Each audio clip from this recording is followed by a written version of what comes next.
మేము మహిళలకి camps start చేసిన తర్వాత గమనించింది ఏంటంటే వాళ్ళకి ఏడాదికి ఒకసారైనా తప్పకుండా ప్యాప్స్మియర్ టెస్ట్ అని ఒకటి ఉంది.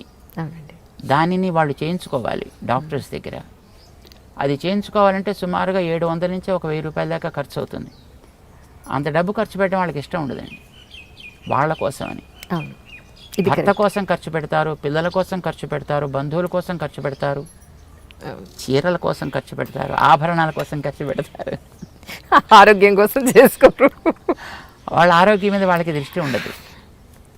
కానీ గృహంలో ఎవరికి అనారోగ్యం ఏర్పడ్డా పెద్ద ప్రాబ్లం లేదు. కానీ గృహిణికి అనారోగ్యం ఏర్పడినప్పుడు మొత్తం ఆ కుటుంబం అంతా అతలాకుతలం అయిపోతుంది. అది అందరికీ తెలిసిందే. అయినప్పటికీ ఆవిడకి ఏదైనా సమస్య వస్తే తెలిస్తే భర్త అంగీకరిస్తాడో అంగీకరించాడో, పిల్లల కష్టాలు వస్తాయేమో తను కనుక చేయకపోతే, సరే ఏదో కాస్త ఇంటి వైద్యం చేయించుకొని ఏదో మనం చూసుకుందాంలే, మేనేజ్ చేద్దాం అన్నట్టుగా ఉండిపోతారు. సాధారణంగా యావరేజ్ భారతీయ మహిళ యొక్క మనస్తత్వం అది. సో ఇలాంటి సిచ్యువేషన్లో వాళ్ళని మళ్ళీ 1000 రూపాయలు మీ హెల్త్ కోసం ఏం లేదని వాళ్ళకి తెలియదు కదా, ఉందో లేదో కూడా వాళ్ళకి తెలియదు. అంచేది ఏం లేదని అనుకుంటారు. ఏం లేని దానికోసం ఒక 1000 రూపాయలు మీరు ఖర్చు పెట్టండి అంటే వాళ్ళు ఎందుకు పెడతారు? పెట్టరు. అంచేత మేము ఉచితంగానే మొత్తం ఈ క్యాంప్స్ అన్నీ చేస్తున్నామమ్మా. ఇదంతా కూడా ఎక్కడి నుంచో అక్కడి నుంచి తీసుకొచ్చి మన వాళ్ళు చేస్తున్నారు కార్యక్రమం. ఏదో తాత్కాలికంగా ఎవరో ఒక్కొక్క డోనర్ వస్తారు, వాళ్ళని ఒక క్యాంప్ స్పాన్సర్ చేయండి అంటే స్పాన్సర్ చేస్తారు, కార్యక్రమాలు జరుగుతాయి. ఇంత కార్యక్రమాలు పర్మనెంట్గా చేయాలి అని అంటే మనకి కష్టం కదా జనరల్గా. అంచేత మనం ఎవరితోటైనా కలిసి ఈ కార్యక్రమాలు జరిపించడానికైనా ప్రోత్సాహం మేము ఇస్తుంటాం. ఇది కొంతకాలం మనం చేస్తాం. కానీ జాతికి ఒక స్థాయి రూపంగా ప్రేరణనివ్వగలిగేటటువంటి ఏదైనా ఒక సెంటర్ కావాలి. ఇప్పుడు ఇవన్నీ తాత్కాలికంగా మేము చేయగలుగుతాం. మనం ఇలాంటి సర్వీసెస్ ఎంతకాలం చేస్తూ ఉంటాం అంతకాలం మనం వాళ్ళకి జ్ఞాపకం ఉంటాం కామన్గా.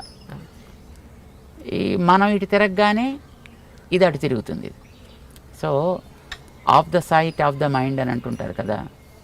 సో అట్లా సమాజంలో మనం ఎంతవరకు అయితే యాక్టివ్గా ఉండగలుగుతామో అంతవరకే ప్రజలు ఆ కార్యక్రమం యొక్క లాభాన్ని పొందగలుగుతుంటారు వాళ్ళు. బట్ ఉచితంగా ఇలాంటి సర్వీసెస్ చేసేటటువంటిది సామాన్యంగా వ్యక్తి మీద ఆధారపడి ఉంటాయి. ఇప్పుడు ఆ వ్యక్తి కనుమరు అవ్వగానే మళ్ళీ ఇప్పుడు ఇవన్నీ కూడా చరిత్రలో కలిసిపోతాయి. అలా కాకుండా ఏదైనా ఒక ప్రేరణ కూడా సమాజానికి, అంటే వ్యక్తిని గమనించాలి, కుటుంబాన్ని గమనించాలి, సమాజాన్ని గమనించాలి, భౌతికమైన అవసరాలు చూడాలి, వీటితో పాటు వ్యక్తిలో ఆధ్యాత్మిక అవసరాలను కూడా చూడగలిగే స్థితి కావాలి. జనరల్గా నాకు ఆధ్యాత్మికత ఉందనుకుంటే వాడికి భౌతికం మీద శ్రద్ధ ఉండదు. భౌతికమైన కార్యక్రమాలు చేసేవాడికి ఆధ్యాత్మికత అంటే అదేదో అన్టచబుల్ అనుకుంటాడు. కానీ బట్ మనిషి అన్నప్పుడు ఇవన్నీ అందులో డిఫరెంట్ ఫ్యాసెట్స్. వ్యక్తిలో ఒక్కొక్కటి ఒక్కొక్క పార్ట్, ఇది ఒక్కొక్కటి ఒక్కొక్క భాగం అనే విషయాన్ని చాలామంది సమాజంలో మర్చిపోతుంటారు. కానీ ఇవన్నీ మర్చిపోకూడదు, ఇన్ని కలిపితేనే ఇది మనిషి అనేది రామానుజులు వారు 1000 ఏళ్ల క్రితం చెప్పారు.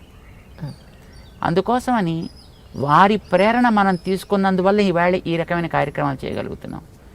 ఇదే రకమైన ప్రేరణ వారు మిగతా ఎంతోమందికి ఇవ్వగలిగేటట్లుగా ఉన్నట్టయితే సమాజంలో ఎంతోమంది ఇలాంటి వ్యక్తులు తయారు కాగలుగుతారు కదా. అందుచేత ఏదైనా ఒకటి అలాంటి సెంటర్ తయారు చేయాలనే ఉద్దేశంతో రామానుజాచార్య స్వామి వారి యొక్క 1000 ఏండ్ల సంవత్సరపు ఉత్సవాన్ని పురస్కరించుకొని ఒక ప్రాజెక్ట్ని తీసుకున్నాం అనమాట. సమతా మూర్తి స్ఫూర్తి కేంద్రము అని, స్టాచ్యూ ఆఫ్ ఈక్వాలిటీ అని దానికి పేరు పెట్టారనమాట. అది ఒక ప్రాజెక్ట్ చేద్దామని ఆరంభం చేసి, సరే ఇప్పుడు అది నడుస్తుంది అనుకోండి ఆ ప్రాజెక్ట్. అది మనకి రాబోయేటటువంటి తరాలకు కూడా ప్రేరణ ఇవ్వగలిగేటట్లుగా ఉండాలి అనే కోరికతో దాన్ని చేస్తున్నాం. So we need both.